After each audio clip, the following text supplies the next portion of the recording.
moitísimas grazas por acompañarnos nesta que é a primeira visita oficial que fago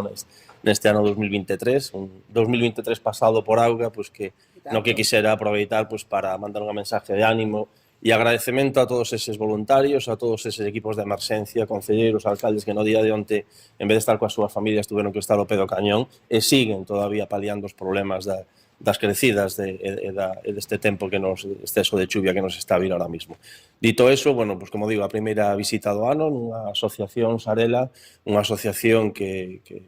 traballa a prol da inclusión social, é unha das 12 beneficiarias na provincia de Ourense da Orden de Axudas de Política Social e Xuventude para favorecer, como digo, ese traballo pola formación, polo asesoramento a favor desa inclusión social das familias máis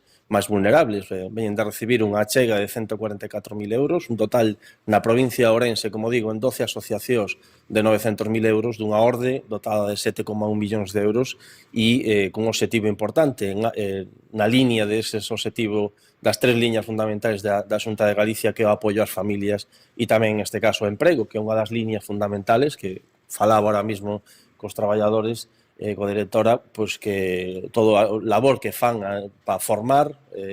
esa formación que favorece esa inserción laboral importante para ser autónomos e ter esa inclusión social importante, ou esas actividades interculturales ou ese asesoramento a estranxeiros ou inmigrantes que recibimos na nosa terra ou incluso antes de vir, pues, ensinando todos os mecanismos que temos en Galicia para favorecer esa inserción laboral, inserción social, en definitiva, esa inclusión que é o que pretenden desde esta línea de axudas. E, por outro lado, recordar que no día de hoxe, no Diario Oficial de Galicia do 14 de decembro se publicaba unha orden importante tamén en materia de vivenda que favorece ata 300 euros máximo e 50% da cuota de aluguer para familias vulnerables e en definitiva, pues, un abano de posibilidades e de axudas para favorecer esa inclusión social,